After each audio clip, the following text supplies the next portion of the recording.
Eta batean parte hartu zuten dozenaka pertsonari moza legea aplikatuta. Guztira 123 isun izan ziren eta isun bakoitzeko helegite bat aurkeztu zuen Ernaik Gasteizko administrazioarekiko auzietako epaitegian. Helegite horiek aztertzeko lehen epaiketa azaroaren 28an izango da. Bilbon egin dute gaur agerraldia xehetasunak emateko. Esaten dugu desproportzionala eta arbitrarioa izan dela gure aurkako isun hauen prozesua, ohikoa izaten delako horrelako egoeretan prozesu judizialak abiatzea. Kasu hauetan epaiketa bat egoten da, frogak aurkezten dira eta horren ostean heltzen da epaia. Gure kasuan berriz, segurtasun sailak berak erabaki du zein motatako isunak nor isundu eta hauen prezioak zeintzuk izango diren. Horregatik esaten dugu erabat bidegabea eta desproportzionala izaten ari dela Ernairen aurka abiatu duten operazioa. Getxoko udalaren aurrekontuak onartzeko ituna adostu dute AJak, PSek eta PPek eta horri lotuta hitzartu dute 10 udaltzain lanpostu sortzea. Udalak erabaki du ordea soilik 5 ezarriko diela euskara eskakizuna. Euskal Autonomia Erkidegoko Auzitegi Nagusiak joan den irailean emandako ebazpena aintzat hartuta erabaki duela, ebatzi baitzuen udaltzain guztiek ez dutela derrigorrez euskaraz jakin behar. El Correo egunkariak zabaldu du berria. Ongetorri guztioi, ELA sindikatuak beste greba egun baterako deia egin du Nafarroako egoitzetan sektoreko hitzarmena aurrera irten dadila ziurtatzeko. 2021ean negoziazio maila ireki izenetik jasoko den 22. lanuzte eguna litzateke. Eskatzitugun hobekuntzak batez ere jardunaldiaren ingurukoak, soldataren ingurukoak eta bajetan komplemento ekonomikoa egotearekin doaz lotuak. Ratioak ere hor sartuak daude, baina ratioak Nafarroako gobernuak azaldu digunez, ez dira hitzarmenaren edukia edo ez dira negoziazio eduki bat. Gainontzeko aspektuetan esaten duguna da 1.500 euroko soldata eduki beharko luketela gerokultorek, 1.522ko jardunaldia urtean eta baja porite kontingentzia komun horiek 100% komplementatuak egotea. Orain ez daude eta honek esan nahi du gaixo dauden langileak ez dutela kobratzen 100%. Eta honek aldi berean esan nahi du horren soldata kaskarrekin 60%-ko ezin dela bizi eta orduan sendatu gabeko langileak eta gaixo dauden langileak lanera doazela. Bere auzia gizartea eraldatzeko balio izatea nahi du Giselle Pelikotek. Azaldu du bortxaketen biktima izan diren emakumeei laguntzeko egin duela epaiketa publiko.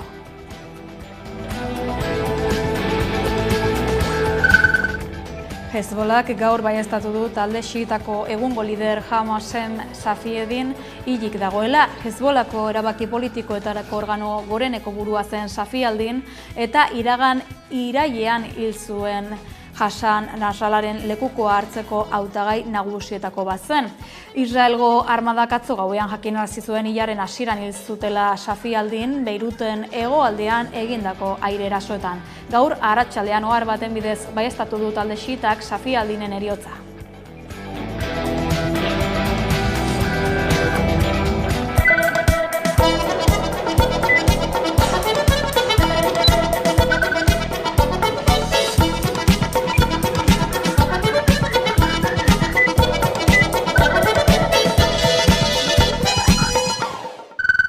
Gabon deizuela, Ernaiko 123 kidek jasotako isunen eta horren arira abiatuko duten epaiketa prozesuaren inguruko xehetasunak eman dituzte gaur goizean, Amaiur Egurrola eta Markel Rio Gazte Antolakundeko bozeramaileek.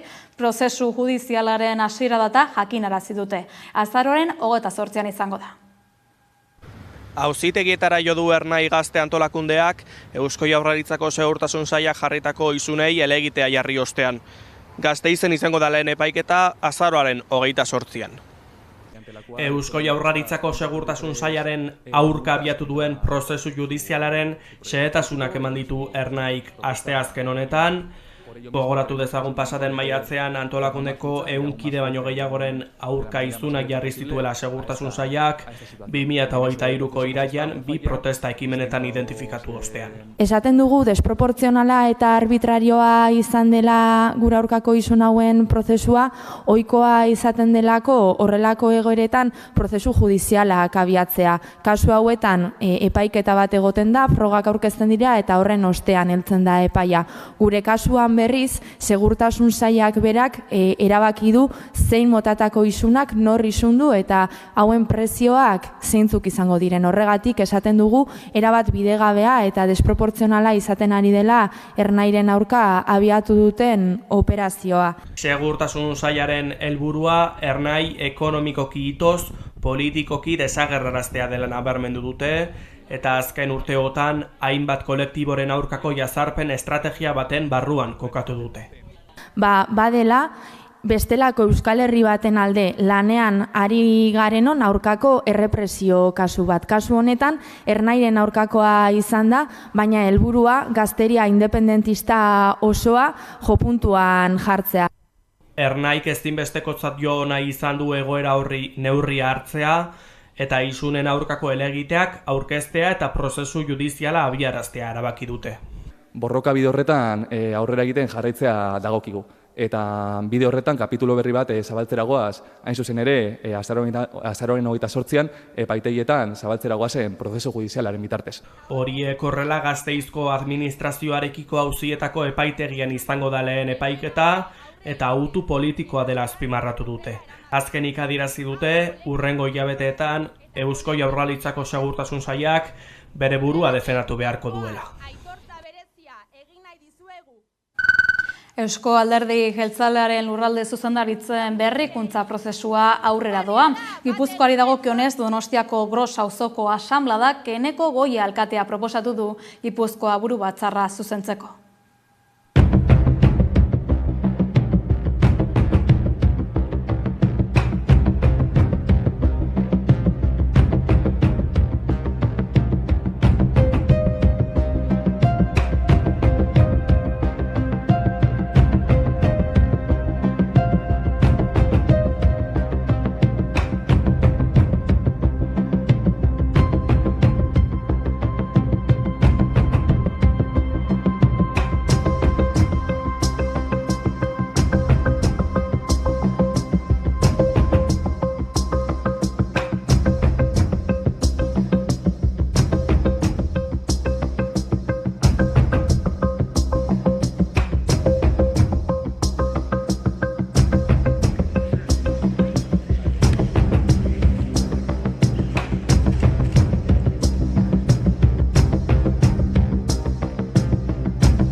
Espainiako Defentsa Ministeritzak Nafarroako Parlamentuko ordezkari talde bati Bardeetako tiro eremua bisitatzea ukatu die.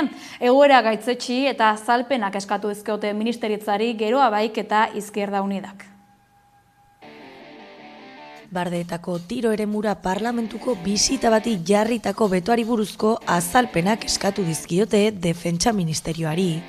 Geroa Baik eta Izquierda Unidak azalpenak eskatu dizkiote Espainiako gobernuari Nafarroako Parlamentuko ordezkaritza batek Bardeako tiro poligonoa bisitatzeari uko egiteagatik.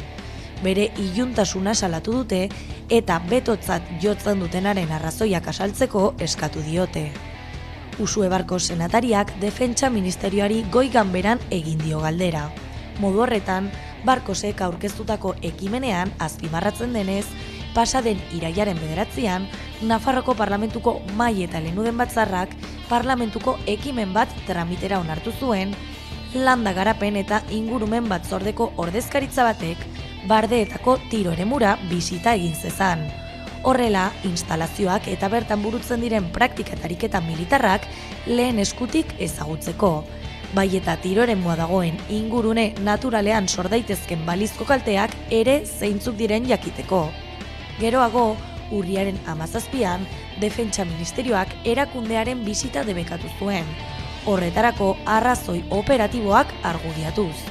Hildorretan, Geroa Baik tiro poligono horren aurka dagoela berretsi du, eta ulertezina eta irrazionala iruditzen zaio erabilera militarra izatea, eta ez erabilera zibila, parke naturala eta biosfera erreserba izateko bokazioarekin bat datorrena. Zentzu horretan Izquierda Unidak azalpenak eskatu ditu ere, baita bertan egiten diren jardueren informazio guztia ere. Euskara eskakizuna udaltzain berrien erdiei soilik ezarriko die getxok. EAJak, PSek eta PPek adostu dute 10 udaltzain kontratatzea eta udalak soilik 5 ezarriko die euskara eskakizuna Euskal Autonomia Erkidegoko Auzitegi Nagusiaren jurisprudentziara egokitzeko.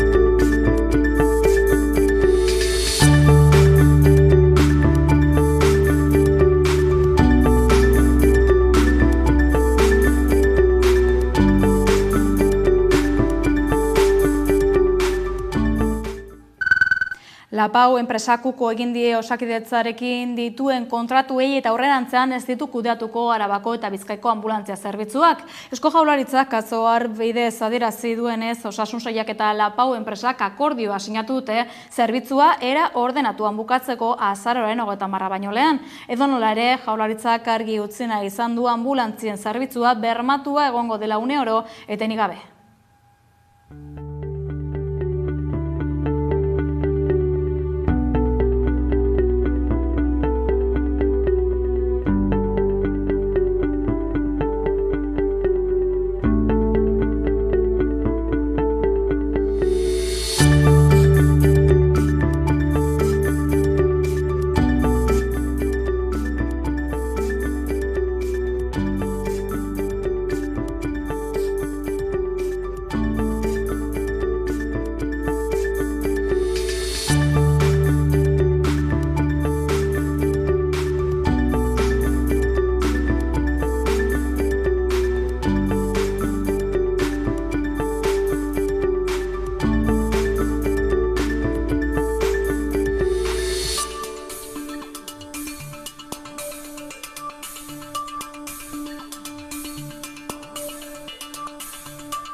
Donostian tentsioa izan zen nagusi astelehen gauean egian kaleko afari solidarioak taldea janaria banatzen ari zen bitartean.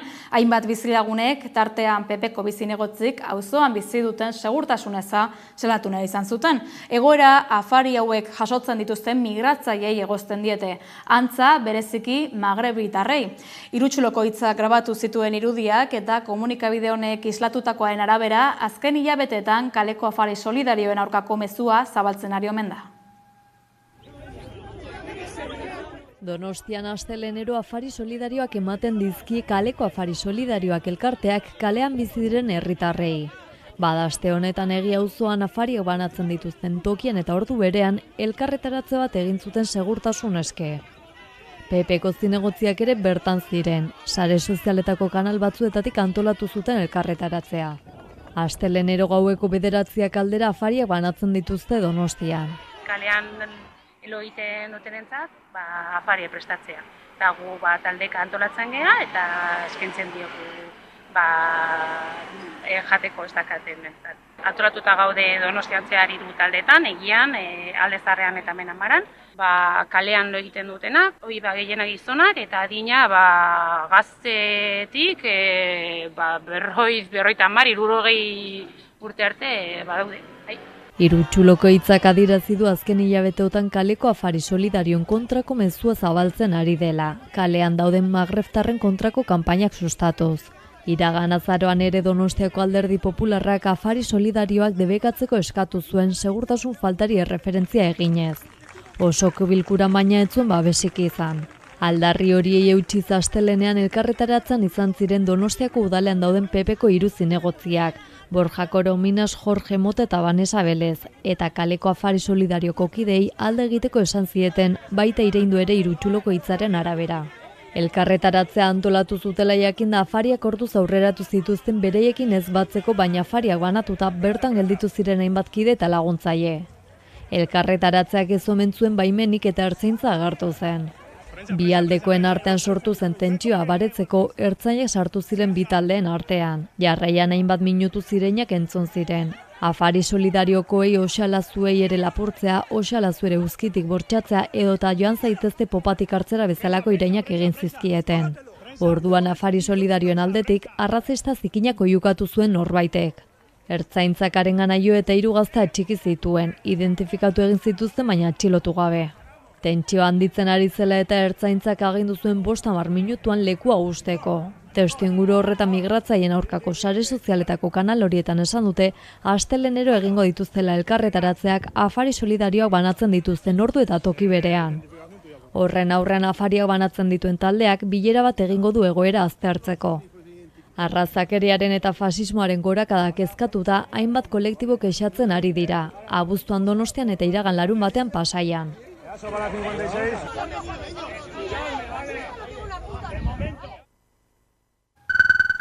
Eunda 97 pertsona daude etxegabetze egoeran Gasteizen Caritasek plazaratutako datuen arabera. Etxebizitza lortzeko zailtasunak arazo estrukturala direla azpimarratu du erakundeak. Caritasek urriak 27ko etxerik gabeko pertsonen egunaren harira inor etxerik gabe kanpaina plazaratu du. Bertan egindako Gasteizko bizitegi bazterketaren errealitateren azterketa propioa aurreratu du.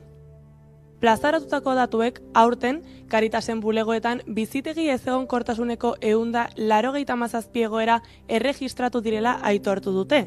Pertsona zein familia hauen 18% erroldatu gabe zeudelarik. 187 hauetatik 75ek familiei dagozkie eta 122 bakarrik dauden pertsonei. Gasteizko Caritasek aitortu duenez, etxe bizitza eskuratzeko zailtasuna arazo estrukturala izateaz gain, dokumentu erregulartasuna lortzeko dituzten oztopo administratibo eta legalak nabarmendu ditu. Konfederakundeak gainera, aterperik ez dutenak emakumeak direnean, bizitegi bazterketaren ikusezintasuna sortzen duela eta diagnostikoa zein erantzunak bilatzea zailtzen duela aitortu du. Konfederakundearen esanetan, hirian ez dago baliabide nahikorik bizitegi bazterketako egoeran dauden pertsonentzat. Erakundeen erantzun ezak, kaleko egoeran dauden pertsonak espazio txikietan egokitzera bultzatuz. Honek pribatasun eza zein pilaketak sortzen ditu, bizikideen artean tentsioak eta liskarrak eraginez. Arazoak ongizate fisikoari zein emozionalari eragiten diola argi utzi du gainera. Hau horrela, Caritasek dei egiten du arazo estruktural honi sakon eta konpromisoz heltzeko eta benetako integrazio prozesu bati aurre egiteko.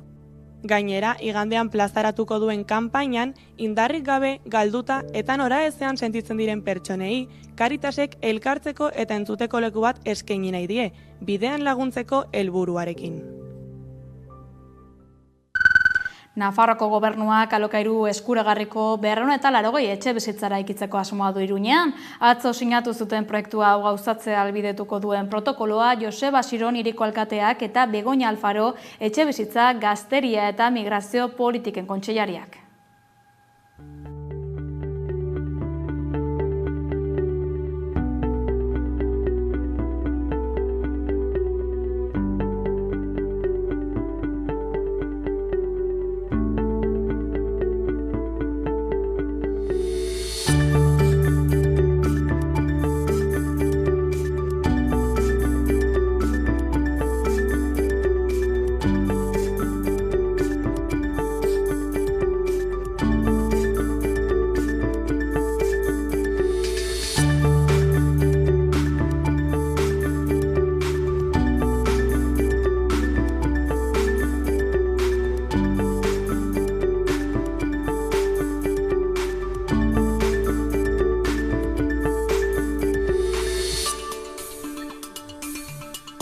Gure gazteek baduten, beraz, eskubidea hemen haien bizitza eraikitzeko eta horretarako benetako aukerak izan behar dituzte.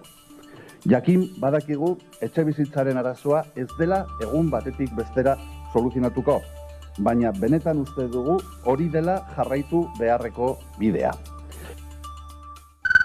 Greenpeacek salaketa ipini du Espainiako Auzitegi Nazionalean Eusko Jaurlaritza eta Espainiako Gobernuaren aurka Guggenheim Urdaibai makroproiektua dela eta informazio gehiago dauka Xabi Alok.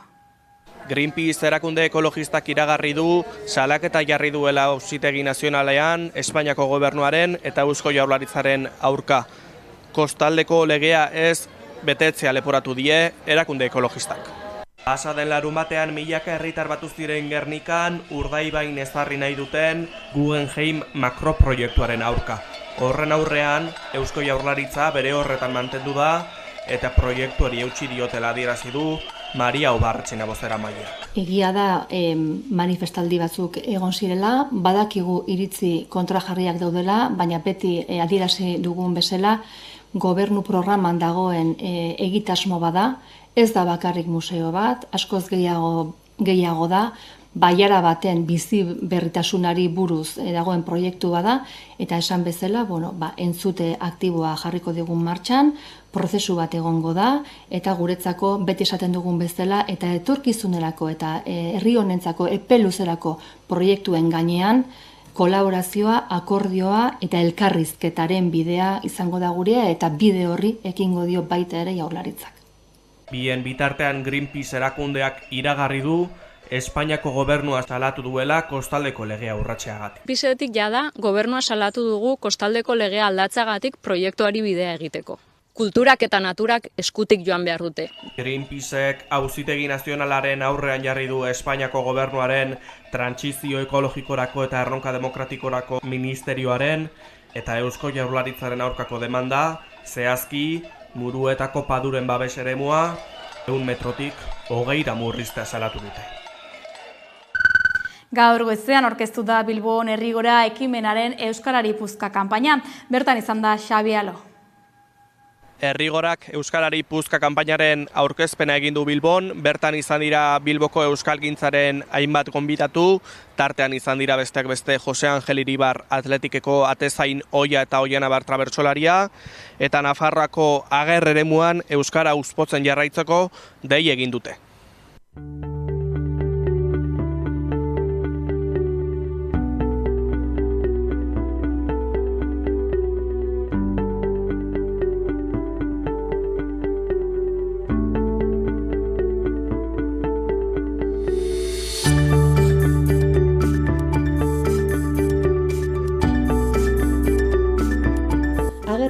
Euskara hasia da loratzen, eta horregatik jarraitu behar dugu ureztatzen, indarrez eta osasunez hasi dadin.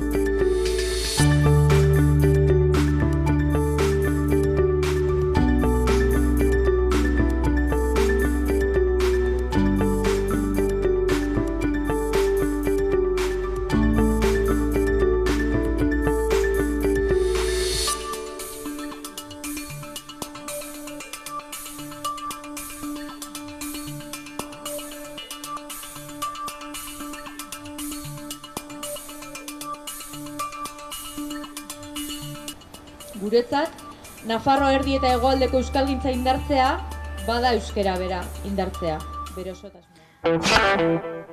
Ekonomian, Nafarroako egoitzetan 22. greba egunerako deia luzatu du ELA sindikatuak. Gaur goizean Iruñan egindako elkarretaratzean izan da Irune Rejano. ELAk erresidentzietan beste greba egun bat deitu du hitzarmena aurrera ateratzeko. 22. greba eguna da egoitzen sektorean 2021 batean negoziazio maila ireki zenetik, sektoreko langilek Nafarroko aurrekontuetan lanbaldintzak hobetzeko behar diren partidak sartzea eskatu dute. Sindikatuak gerokultorentzat 1.500 euroko soldata eta urtean 1.582 orduko lanaldia bermatuko duen hitzarmena eskatu du.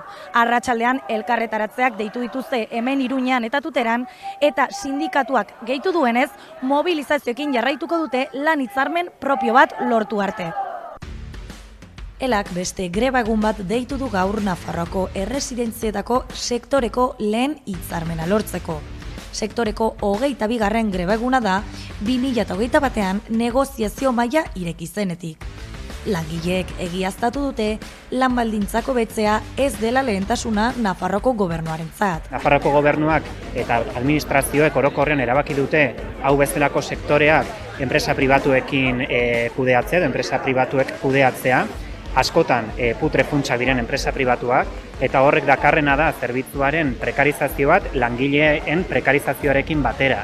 Orduan, argi ikusten dugu, hau ere ezin dela izan mantendu daiteken eredu bat, eta horretan Nafarroako gobernuak jarri behar du soluzioa, eta soluzioa partida presupuestariak jartzea da. Sindikatuaren esanetan, klasearen eta generoaren ikuspegitik, beharrezkoa da langileek hilabete bukaerara iristeko baldintzak lortzea eta lanaldi iraunkorrak izatea.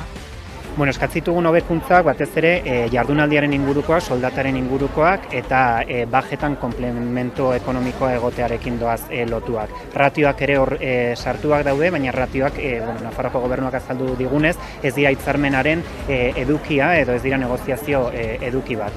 Gainontzeko aspektuetan esaten duguna da 1.500 euroko soldat eduki beharko luketela gerokultorek, 1.592ko jardunaldia urtean eta baja porite kontingentzia komun horiek 100%era komplementatuak egotea. 2025ko aurrekontua negoziatzen ari diren gobernuari eta talde politikoei eskatu die horretarako behar diren aurrekontu partidak sartzeko. Ez dago mahai negoziatzailerik aurreikusita, proposamen berririk ez dagoelako. Beraz, sindikatuak argi utzi du mobilizazioekin jarraituko duela.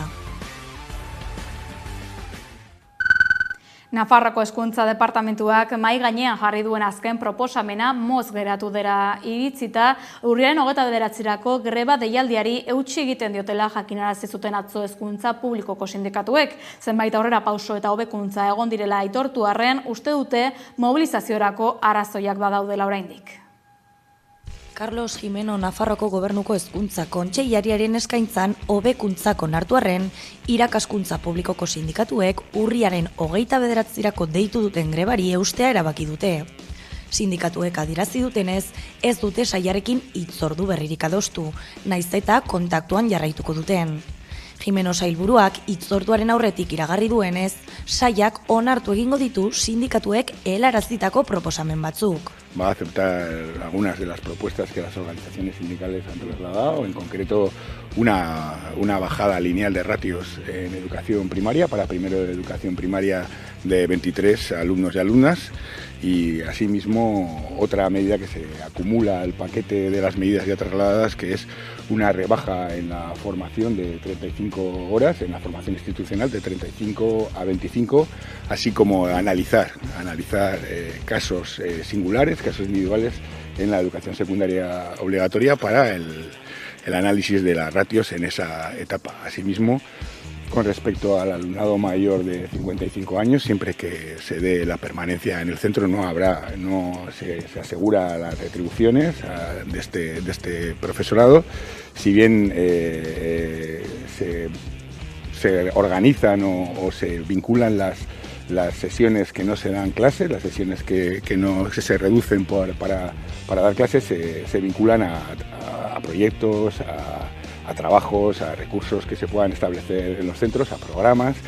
Si bien al profesorado mayor de 58 años, se les reduce 3 horas, es decir, 3 horas para trabajo personal sin definir, como en el momento actual, y 3 horas que se incorporarán para proyectos y para trabajo, fundamentalmente por la sobrecarga que aluden las organizaciones sindicales.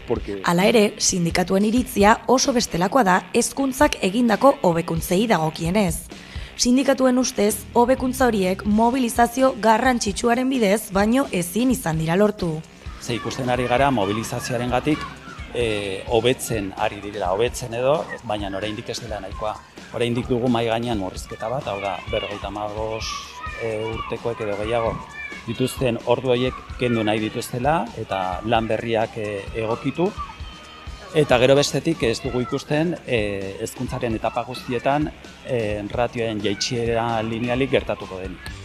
Hori oso importantea da, eta gero bestetik egonkortzeari dagokionez ez dago deus ere, eta gero bestetik ere soldataren aldetik, hau da, erosalmena berreskuratzeko ez dagoela inongo mugimendurik. Beti pinpon partida horretan gaude ez, hemen Hezkuntza Departamentuan esaten dute funtzio publikoaren eginkizuna dela, eta funtzio publikoan hori dena geldirik dago.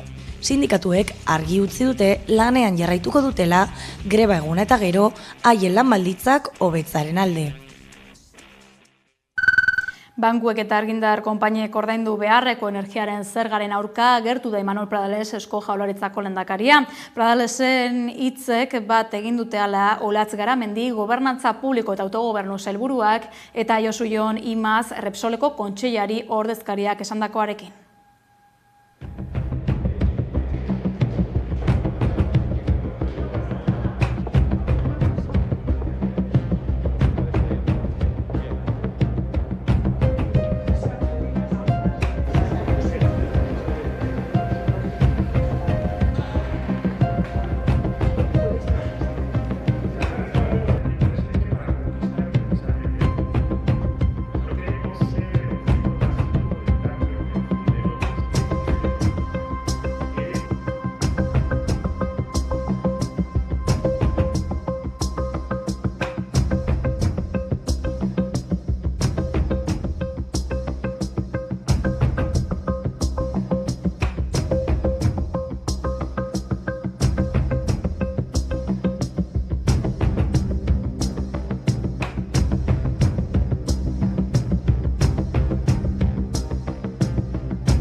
Abinono zigor auzitegian, Oksitanian, deklaratu du gaur Isel Pelikotek bere hamarkada batez bortxatzegatik Dominik Pelikot senarraren eta dozenaka gizonen aurkako epaiketan. 71 urteko emakumeak argi utzi nahi izan du gizartea aldatzeko baliatu nahi duela auzia. Irailaren 2 hasi zen epaiketa eta epaileek abenduaren 20 ebatzeko dute auzia.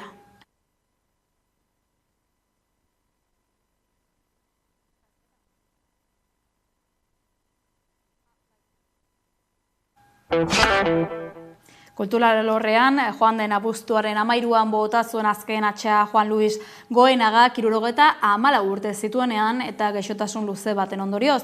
Eta bere omenez, Bilboko Arte Ederren Museoak artista handi honen lan goiztiarrena erakutsi nahi izan du. Juan Luis Goenaga Alkiza 1971, 1976 erakusketarekin. Urriaren 22tik otsailaren 16 arte, Juan Luis Goenagaren Alkiza erakusketa Bilboko Arte Ederren Museoan ikusgarri egongo da. Euskal Herriko margolari espresionistak bere heriotzaren aurretik, bere alaba Barbara eta Telmo bere semearekin batera, museoko erakusketa prestatu zuen zeinbat euskal museo eta erakunderen laguntzarekin. Erakusketan margolariaren obra goiztiarra bideratzen da. Sormenezko esperimentazio aldi labur bat da hau, 70ko hamarkadaren hasierakoa alegia. Beste belaunaldi batzuetako Oteiza edo Mendiburu bezalako artista esanguratsuei gertatu bezala, Goenagak 20 urte baino ez zituela, bere obrako inspirazio iturri indartsua aurkitu zuen euskal naturaren eta paisaiaren balioen abstrakzioan. Kontzeptua era ezberdin askotan jorratu duelarik. 2018an Mikel Etxundik artistaren monografia publikatu zuen, Goenagari berari obraren muntaiarekin lagunduz. Bertan, 1971tik 1976ra teknika ezberdinetan egindako 100 obra jaso dira. Hitzak, belarrak, larruak, arimatazak, sustraiak eta marroiak serieetan bilduak. Bide sare eta loturen ondarea lelopean, Bizkaiko Foru Aldundiak tokiko ondarea berrezagutzeko jardunaldiak antolatu ditu 72 udalerretan. Ondarearen Europako jardunaldien barnean, Euskal Baserriaren herria deituriko ibilbide gidatua egingo dute urriaren 26an Ispasterren. Ibilbidea hitz egiteko gurean dugu Anartz Ormaza, arkitektu eta kultur ondarean aditua. Kaixo Anartz? Kaixo. Kaixo, bai, ondare etnografiko, arkitektoniko eta paisajistiko berezia dugu Euskal Herrian, eta horixe erakusteko asmoa dute Bizkaiko Foru Aldundiak antolaturiko jardunaldiok. Kasu honetan, Ispasterren 10 kilometroko ibilbidea gauzatuko duzue, aurkeztu iguzu ia kostaldean kokatzen den herri hau. Bitu, Ispaster bada kostaldean kokatzen den herri bat, baina ez kostaldari begira, edo itsasoari begira garatu dena, ez? Baitu hor kostaldean, itsasbazterrean beste herri batzuk, bere garapena bai izan dena, ez? Itsasoari begira eta arrantzari begira, Lekeitio hor daukor mugakidea adibidez, baina Ispaster aldiz barrura begira hasi da. Landa eremuaren inguruan garatu du bere burua eta horregaitik dauka baserri eta eraikinen mailan ondare arkitektoniko eta kultural aberatsa eta kostaldean egonda ere bere barne aldeko aurpegi horren garrantzia jarri nahi dugu mahai gainean bisita hauekin. Zer dela eta hautatu duzue beraz herri hau? Ispasterrek mantentzen duelako baserri inguruko ondare arkitektoniko hori oso bizia alde batetik. Beste batetik Ispasterrek badaukalako ondarean ondari buruz egiten dugunean betetzen ditu hiru irizpide nagusiak, ez? Alde batetik badauka aintzinatasunak, hau da euskal baserritatik zaharrenetako batzuk Ispasterren daude, oso 15. mende amaiera, 16. mende hasierako baserri batzuk mantentzen ditu oraindik ere bai, orduan alde batetik hori, baditu baserriak oso zaharrak. Gero aniztasuna ere bai, ze baserriak egiten hasi zirenetik edo eraikitzen hasi zirenetik gaur egun ezagutzen dituguna moduan, izan dute bere garapena ere bai, 16. mendetik hasita eta gero berpizkundean, barrokoan ere bai eta 19. mendera arte eta ibilbidean zehar ikusiko dugu, aniztasun hori eta nola mantentzen diren oraindik ere bai, baserri tipologia ezberdinak, garai ezberdinetakoak direlako.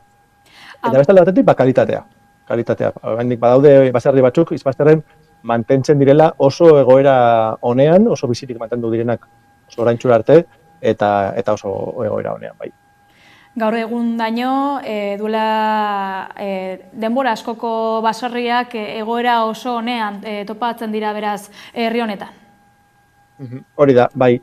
Eta zorionez, gainera hauetako batzuk oso gutxi eraldatu dira, ez? Mendeetan zehar, eta topatzen ditugu hau da adibide batzuk, oso konkretu batzuk, oso alterazio gutxi izan dutenak, 16. mendetik hona, eta ez da oso ohikoa hain gutxi transformatu diren baserriak mantentzea gaur egun, eta hauetako batzuk Ispasterren daude.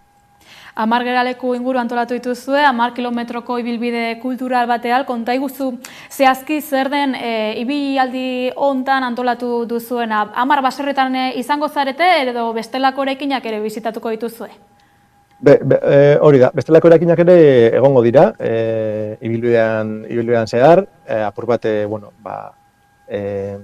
baserria izango da zentroa, ez? Baina, bien bitartean, baserritik eta baserrira goazen bitartean, ikusiko ditugu beste eraikin batzuk bebai, ikusiko ditugu baseliza pare bat, eta orain justo, iruditan ikusten ari garen haize errotare bai, ez? Badago oso elementu eraikin bitxia dena, eta ez oso ohikoa dena Euskal Herrian, eta hautako bata dira haize errotak, eta Ispasterren ikusten duzuen moduan zutik mantentzen da, geratzen zutik mantentzen diren apurtako bat.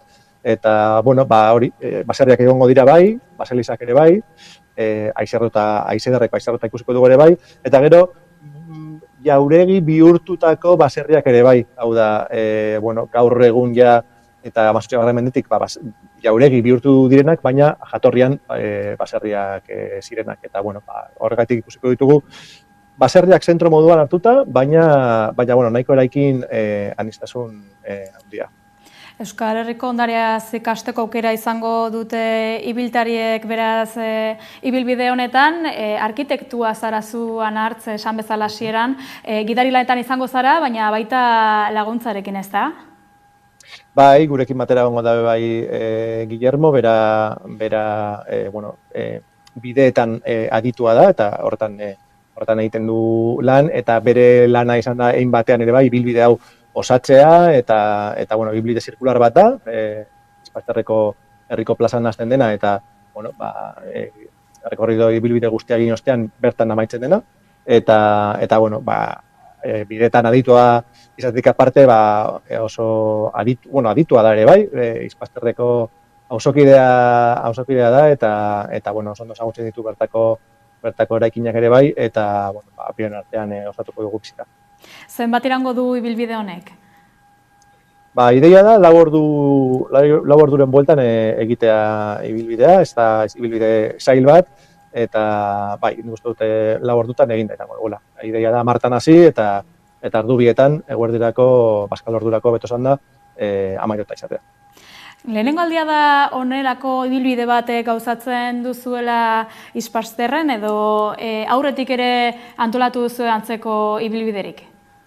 Nik esango nuke, bai, lehen aldia da, ibilbide moduan eta osotasunean lantzen dena gai hau, ez? Nik uste dut aurretik ere egon direla, igual, baserriren batera bizita puntualak, ze badiozut, badaude baserriak balio handia daukatenak, baina horrela, osotasunean ikusteko apur bat baserrien garapena eta baserrien historia orokorrean ere ulertzeko moduan, nik uste dut lehen aldia dela alako bilbide bat egiten dela bai. Eta errepikatzeko asmorik edo baduzu edo lehenengo honako hau gauzatu ondoren ikusiko duzu ea zer dioten herritarrek? Egia esan, erantzuna oso ona izan da, lehen da biziko asmoa zen larun batean egitea ibilbidea, eta hainbat jende apuntatuta, eta azkenean, ez dakit, 100 pertsona inguru apuntatu dira, eta azkenean 2 taldetan banatu behar izan dugu, eta orduan, egongo gara larun batean, eta baita igatean ere. Orduan, ikusita jendearen interesa, nik uste dut honekin jarraituko dugula, eta laster ere bai seguru, besteren batean antolatu beharko dugula. Ea den, ea gozatzen duzuen ibilbidea, ondo pasa, eta informazio gehiago izango dugu laster Anartz, esker mila, eta esan dakoa, ongi pasa. Eskerrik asko zuei, eta kontatu dugu zue.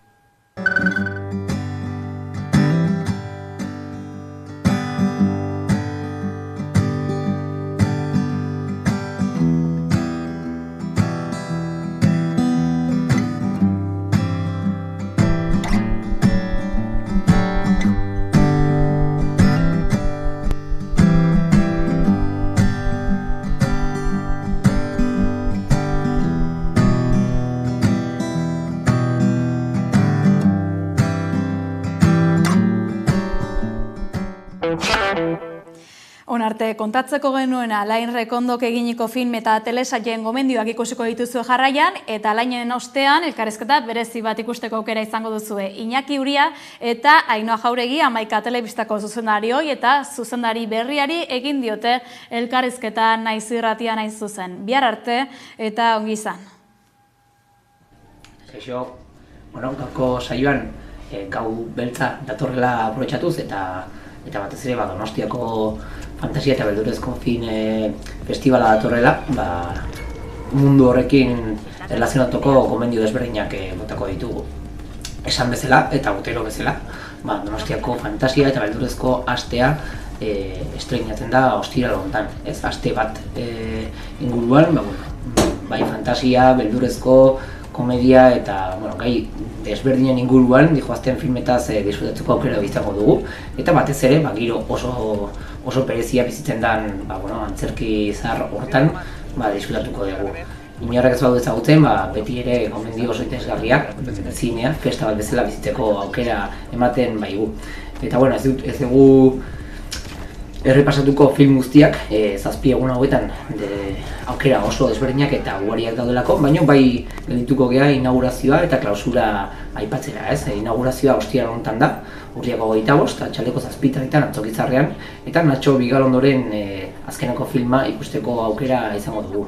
Nacho Bigalondo, bai esemanitan gidoilari bezala hasitako zineasta daukagu, eta jada azkeneko urtetan karrera oso konsolidatu da duena, internazionalki.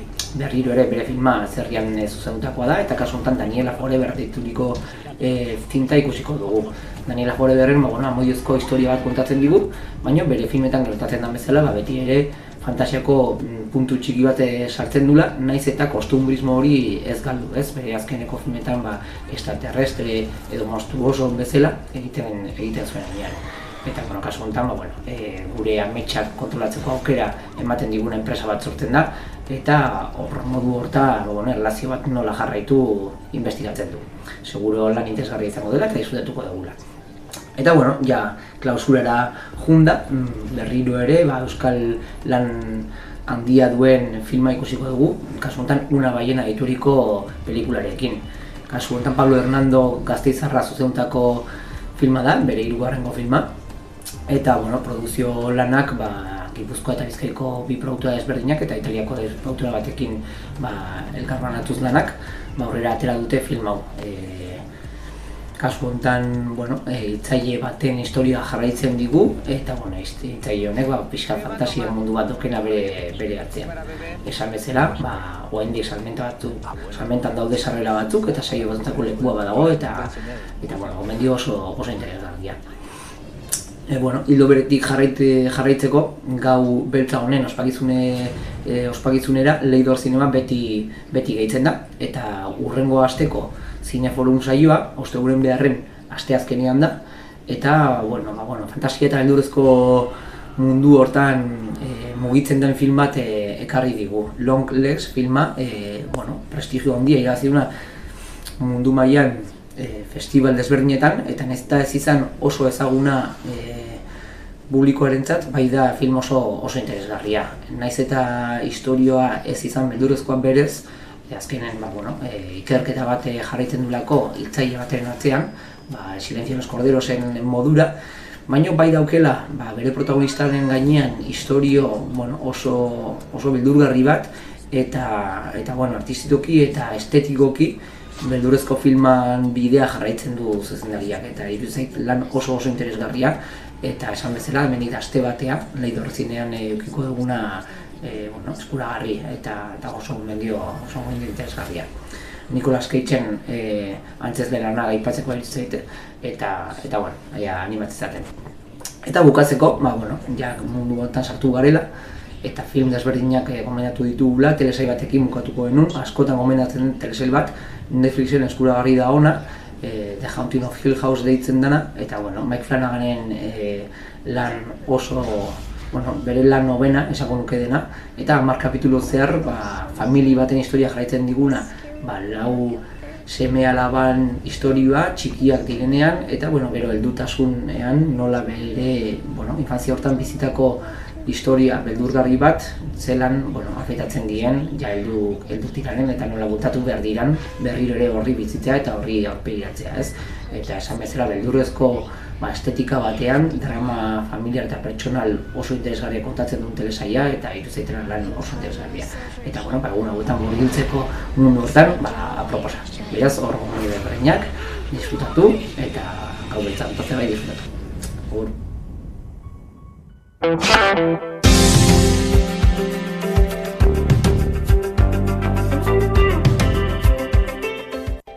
Eta esango dizuegu, Hamaika telebistako zuzendaritzan lekuko hartu diola Ainhoa Jauregi Hernaniarrak Iñaki Uria Zarauztarrari berritu den zuzendaritzaren buru. Orain arte egindako ibilbideari erreparatu datorrena aurre ikusteko eta une honetan proiektu komunikatiboa zertan den jakiteko, gurera gonbidatu ditugu Ainhoa Jauregi eta Iñaki Uria, egun on bioi, eta mila esker naiz irraterainoko bidea egiteagatik. Egun on. Lehen galdera, pasaden astean aurkeztu zenuten zuzendaritza berria Zarautzen, ez dakit zer mozke izan den trantsizioa edo oraindik ere trantsizio beten zaudeten? Bueno, ondo juntzan eta trantsizioan bagaude, proiektu berria martxan jartzen, baino aldaketa, zuzendaritza aldaketa gebiltza denbora batean, urte bete eskaz, esango nuke hortikan, hasi ja pixkanaka mai gainean jarrizun, Iñakik, bazi joala, juna izula, eta tokatzen zala, bai, une gorrak handia, baina ondo jundala esango nuke. Zuzendari berriari galdera, nola heldu zitzaizun proposamena eta nola heldu diozu erronkari? Justo trantsizioan zehar gertatu zen, zan hasiera batetikan buruan ninegola edo hasi ginen aholkularitza batekin, bai barne antolaketan eta bai lekuko, bere erretirai bida jartzen, eta horraz izan pixkanaka, behak uste hori behak esango, baina uste beste pertsona batzuk tanteatu zituen. Bai, hasi, ez da berria, uendala 3 urteanik administrazio kontseiluan plantatu nun, etorri bartzala, finango batzukin hitzein nun, kanpoan baten bateo beste tanteatu nun, baina egia da, Ainhoak esan duen bezala, uendala urte bete edo ari ginean prozesu batean berrantolaketa, etxe barroko berrantolaketa batean eta horrik ikusi genuen.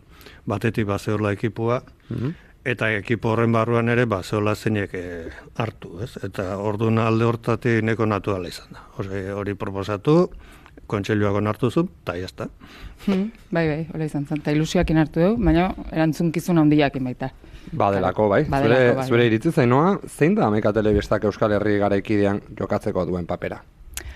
Hombre, hasieratik egon da eta jarraituko du Euskararen normalizazioan eragiteko usteet, ezinbesteko tresnagea, beste edabideekin batera. Baina guk ikusentzunezkoa izanik eta testuinguruan nola aldatu den ikusita, usteet asmatzen badegu behintzat, aukera badaukagula. Pentsatzen dugu, zuzendarien ardurekin amaituta, lasaiago egongo dela Iñaki Uria, esan duzu dagoeneko, duela urte batzuk ikusten zenula behar hori berritzekoa zuzendaritza, hainbeste urtez. Hamaika Telebistako zuzendaritzan ostean, nolakoak izaten ari dira lehen egun hauek, edo lehen aste hauek? Bueno, ja aste batzuk, lehenbiziko egun arraruak izan zian, etxian gelditu eta hori ez. Eta ondo, ari naiz irakurtzen, ari naiz pelikulak ikusten, ikusentzurezkoak ikusten, eta orain lehenbiziko beharra hori naukan atxeden hartu, eta bigarrena pila kargatu. Orduan pila kargatu eta gero, jungo gara ikusten. Baina, goengoz gozo. Pilak kargatuta, goizegi alda galdetzeko hemendik aurrera Iñaki Uriak egingo duena? Bai, seguruna goizegi da. Ez dakit zer egingo dugun, baina oraingoz, bai, eske neonek ere ez dakit. Hartu atxeden eta ideiak berritu. Bi pertsonen inguruan ari gara orain hizketan, baina esan dugu prozesua luze izan dela eta zuzendaritza osoa dela berritu dena. Nortzuk dira bertan daudena kide berriak eta zein enpresa edo eragile ordezkatzen? Vale. Zuzendaritza 3 lagunek osatze du. Azkenean, egia da antolaketa berrian taldeak osatu ditugu. Eta gure helburua zen ikuspegi osatu hago batekin, edo, azkenean persona bakarrak ezin du denetara egon, eta orduan, Mai Motxales aspalditik ja Hamaika Telebistan lanean ari dela, eta bera berrikuntza eta digitalizazioaren ardura darama. Gero Nintza Lustiza, fitxajea berriagoa da, hilabete batzuk daramatza, baina, eguneroko finantzen kudaketaz arduratzen da beha. Eta gero ni gehiago kanpo harremanak, eta suertatzen dian gauz guzti, baina... Pozik taldearekin? Bai, oso pozik. Zuzendaritza aldaketarekin, aro aldaketa baten inguruan hitz egin genezake, orain arte egindako lanean berrestekoa edo biak batera? Nik uste biak batea, ez da? Orain arteko lanari jarraipena ematea da, baina garai berrietara egokituta. Azkenean testu ingurua izugarri aldatu da, 2006an sortu zen, ez, Hamaika Iñaki? Bai, enpresa gero emititzen hasi ginean behatzian. Bai, lizentzia lortu eta barrez, baina erabat aldatu da ordutik ona, erabat. Hori da, bardun da azkenean balioak, Hamaikaren balioak mantentzea, euskara erdigunean mantendu eta... misioa nik uste berdina dela, baina orain daukagun handikapa edo da, eremu digitalean egon behar degula bai edo bai, ez da? Eta belaunaldi berrienekin konektatu nola bait, bat egin beraiekin, azkenen etorkizuna behaiek dialako. Esan genezake betiko oinarreak mantenduz azten jarraitza dela helburua? Azten baino, momenturen baten baino, azten baino egonkortzen. Lehenengo egonkortu eta iritsi behargean irisgarritasunean irabazi, nik uste. Eta gero ja ikusiko du hazi, ez, baina, bai. Bai, zaila da asmatzea justu zer egin behar dan, ez? Telebistan euskera zabaltzeko sortu genuen, eta gaur egun telebistan bai, baina hori da adin nagusikoentzat, eta gazteekin eta lan egiteko gehiago kontzeptua ikusentzunezkoak sarean, ez, hori izango litzake. Orduan, hor mugitu behartza, eta hor itxasuan zaude, itxaso ozeanikoan, eta hor benetan ez da erreza mugitzen. Nik guzti honekin batera gogoratuko nuke, Hamaika sortu zuten sozioen izaera ezberdinak, proto zera bat ere baduela, ez? Bestelako elkarlan eta komunikazioaren munduan pentsatzeko eta alegintzeko. Nik uste hori ere badala jorratu beharreko beste arlo bat. Aipatzen dituzuen kezka horiek, esan aldizuet baita ere euskarazko irrati batean, handi batean baditugula. Iñaki, aipatu duzu 2006an jaio zala propio Hamaika, 2009an emititzen hasi. Denbora gutxiago pasa dela dirudi, baina bai, 2006ko irailean jaio zen Hamaika, adinez, nagusia egin zaigu ondorioz. Zein egoeran dago gaur-gaurko Hamaika telebista? Bueno, gora bera asko izan dizkik, bat biziriziok, eta ez da gutxi, ze orduan sortu ginean hemen telebista lokalak, ze azkenian lokal bezala konsideratzen da telebista moduan, lizentziak aladia, nahiz eta gure emisio nazionala ez egiten saiatu izan duaren, eta bokazioz ala izan gaituk. Orduan zeuden telebista asko desagertu india hemen dikan. Hemen esate bateako, Kanal Gipuzkoa eta lokaliak indazerriko zila zutenak, Kanal Bizkaia, hoi edanak desagertu zian. Korreo eta diarioren bueltan zeuden, telebista danak, hemen Tole Donosti, baina Bilbonte Telebizkaia eta hoi edanak desagertu dira. Orduan, Kanal Gaztiz ere bai, guk ezautu genuen giro hori, apenas gelditzen dira, euskerazkoak bakarrik praktikan, eta Telebilbao gelditzen da, eta Tele7, Barakaldon da ezkerraldean. Baina beste danak desagertu india, zergatik ezin dutelako iraun gaur egun dagoen negozio modelo honekin, ezin da. Eta euskerazko, neurri batean diru laguntzei esker lortu izan dugu aurrera ateratzea, baina hori da panorama. Zintzuk dira ordea Ainoa, Hamaikan dituzuen behar eta premia nagusiak gaur-gaurkoz? Gaur-gaurkoz, orduko gantzekoak, ez? Baliabide ekonomikoak, azkenian.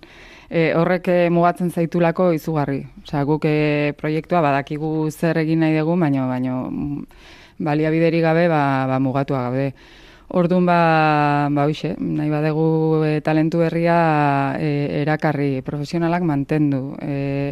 Lantaldea ez dakita hunditu, baina bintzat egon kortu, eta baldintza honetan euki, gauza batek beste dakarrelako azkenian. Baina, behar ditugu baliabide ekonomikoak, eta nik uste baita ere, erakunde publikoen implikazioak baita ere. Puntu honetan, komenigarria litzateke, akaso baita ere, galdetzea, Hamaika bezalako telebista txiki batek, nondik lortzen duen bere finantzazioa? Zintzua iturri nagusiak, eta zenbat kostatzen den, ahalmen ekonomikori heltzea. Gehiena, asko, portzentai asko diru laguntza publikoekin, horrek ekartzen ditu baldintzekin baita, noski. Publizitatea, baina publizitatea ere berak adijoa, eta gero duela 3 bat urte martxan jarri genuen berriz fundazio bat, Hamaika fundazioa, eta hor baditugu komunitateko kideak beraien ekarpena egiten dutena. Baina, ez da nahikoa, eta horregon behar du, baina horiek dira diru iturri nagusiak. Eta aurreikuspenak, hemendik aurrera? Barakatzen joan beharko deu, abertze zer dago, zerbitzuak, beste motatako gauzetara ere igual iritsi beharko deu, baina, lehenengo egia da deialdi berrian zai gaudela.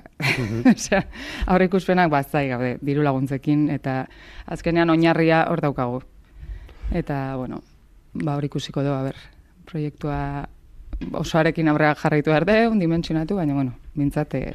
gertutik jarraituko dugu, eta... Bai. Gogoa badaukagu, bintzat. Begirada luzearekin, eta alaietik akaso ere amaitu nahiko nuke, telebistak hegemonia galdu duen honetan, baina beti ere audientziak eta ikusgarritasunak, gure kasuan audientzia baina esango dugu ikusgarritasunak agintzen jarraitzen dutenean, baina beti ere egoera komunikatibo zeharo atomizatu batean, zer behar du Hamaika bezalako hedabide batek egonkortzeko, gaur-gaurkoz zein izan litzateke gakoa zeuen ustez? Ni, akaso, aurreratzen ez esateak komunitatearen konpromisoak garrantzi handia dakala. Bai, komunitatearena, azkenean ze behar dugu irisgarritasuna. Eta hizkuntza gutxitua daukagun nenean, guk dena euskerazeko izan dugu, orduan gure komunitatean konpromisoa ezinbestekoa da, eta guk asmatu behar dugu modua beraien gana iristeko. Orduan, bi aldeko lana da hor. Komunitateari naiz erretetik ere larazten diogula deialditxoa. Gurekin gaur, Hamaika Telebistako zuzendari berri Ainhoa Jauregi eta dagoeneko zertxobait lasaiago dagoen Iñaki Uria, zuzendari izandakoa. Zuri, Iñaki, segi atxeden hartzen, ideiak berritzen eta espero dugu hemendik tarte batera zure berri edukitzea. Eta Ainhoa, zure kasuan, animo, segi gogor eta gauza bera hemen beti edukiko zula mikrofono bat zure zen. Oso, no, mi esker. Oso izan. Eskerrik asko. Goizeko 9:08.